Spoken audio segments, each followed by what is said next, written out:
In the next part of this video, we are going to be looking at special right triangles and tangent. So remember that we have a 45-45 right triangle. So I'm going to show you this chart right here. I have 45 degrees highlighted, and the tangent of a 45-degree angle is 1 somehow. And then you can see the tangent 30 degrees is a 0.5774, and over here tangent 60 degrees is 1.321. So the question is, why is that happening and what's the significance of that? So as we continue on the notes, we have the first a 30, 60, 90 triangle, and I have tangent 30, but there's nothing on the triangle. So recall from previous lessons that the short side of a 30-60, if it is 1, the hypotenuse is double that 1, and the long side is 1 times square root 3. So no matter what the dimensions are, that pattern will always be true. So now, tangent 30 would be opposite, which is 1, over adjacent, which is square root 3. And we can't have that ratio looking like that. So remember that we rationalize the denominator, and we get square root 3 over 3 because the square root 9 turns into 3.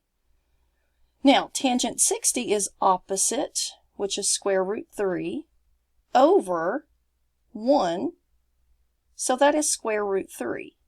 Now, I need you to examine that right there. What is the significance of square root 3 over 3 and 3?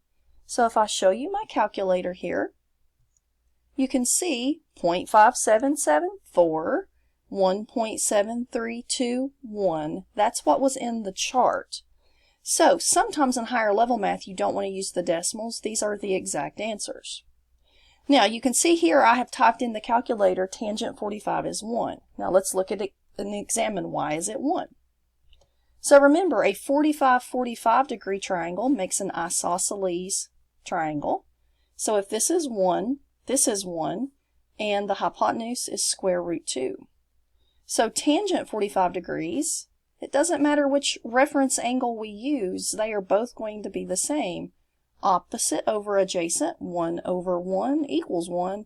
If I do this one, opposite over adjacent, 1 over 1 still equals 1.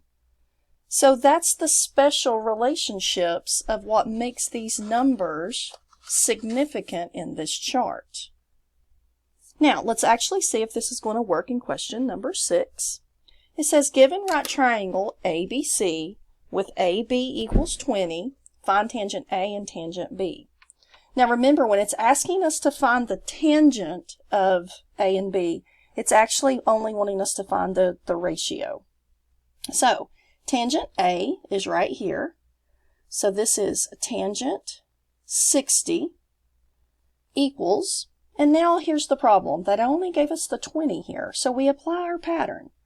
If this is 20, the short leg is 10, and then the longer leg will be 10 square root 3. Now we have the legs, so tangent 60 would be opposite 10 square root 3 over this leg, 10. And look what happens, these 10s will go out, so tangent 60 equals square root 3. Which we already knew what tangent 60 was. It's square root 3. So this is a bigger triangle, but it's still going to reduce down to square root 3. Okay, now let's do the other one, tangent B. And tangent B is going to actually be tangent 30 degrees. So opposite 10 over adjacent 10 square root 3. The 10s are going to go out, and this time we get 1 over square root 3. Rationalize that denominator. So square root 3 over 3. Again, it's going to be the same thing. Now, moving over to question 7, it says given right triangle ABC with AB at 8, find tangent A and tangent B. Now again, if tangent A and tangent B is a 45-45, they should be the same thing. So tan A and tan B are both 45 degrees. So tangent 45 degrees will be the answer for both. And now we have this issue. The hypotenuse is 8. We got to find the legs. Now, the rule is when we do this is we divide the hypotenuse by square root 2. So we do this. We rationalize the denominator. At the top, we get 8 square root 2 over 2. That reduces down to 4 square root 2. So this leg is 4 square root 2. This leg is 4 square root 2. Now, since we have the legs of the triangle, we can apply tangent 45. So it is opposite over adjacent. And remember, those are going to simplify down to 1. And if we look up here at the previous problem, tangent 45 is always going to be 1. The chart says so. The calculator says so. So anytime that you're asked to do tangent 45, you shouldn't really even do any work. You shouldn't have to do this, this, this. You should just know tangent 45 is 1. Now, the next two questions are a little bit higher questions. You would find these on your ACT, your standardized test. They make you go above and beyond. So question 8. Find the area of the triangle round to the nearest tenth.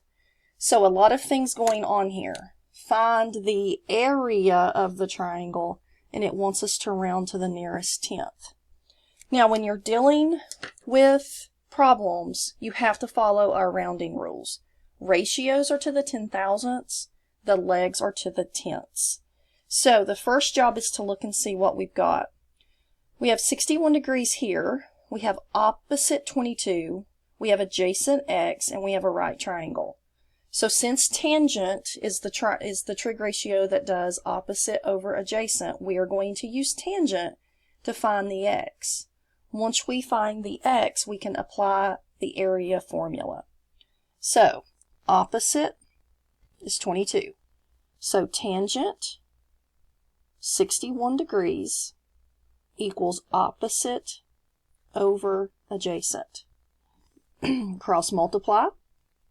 X times tangent 61 equals 22. Divide tangent 61 degrees by both sides. Turn to your calculator to do this math for us. 22 divided by tangent 61. Again, make sure your calculator is in degree mode. This is a leg length, so we are going to round to the nearest tenth. So I'm going to get 12.2. Now that leg is 12.2. Now on the next one, it's now saying find the area of the triangle. So area equals 1/2 base times height. Base is 22 from the picture. Height is 12.2 from the picture. Then we're going to use the calculator to find this. So we're going to say 1/2 times 22 times 12.2. That is going to give us approximately 134.2. We are now doing area, so this is going to be units squared. So it's the same thing we've been doing, it's just an extra step. Now for question number 9, I'm going to let you try this one by yourself. It does say find the perimeter of the triangle. Find the perimeter of the triangle and round to the nearest tenth.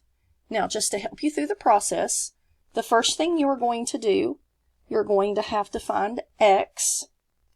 Then once you find x, the problem is how are you going to find the hypotenuse? Well, we're dealing with a right triangle, so my advice would be find x, and then use the Pythagorean theorem to help you find that, then add them all up.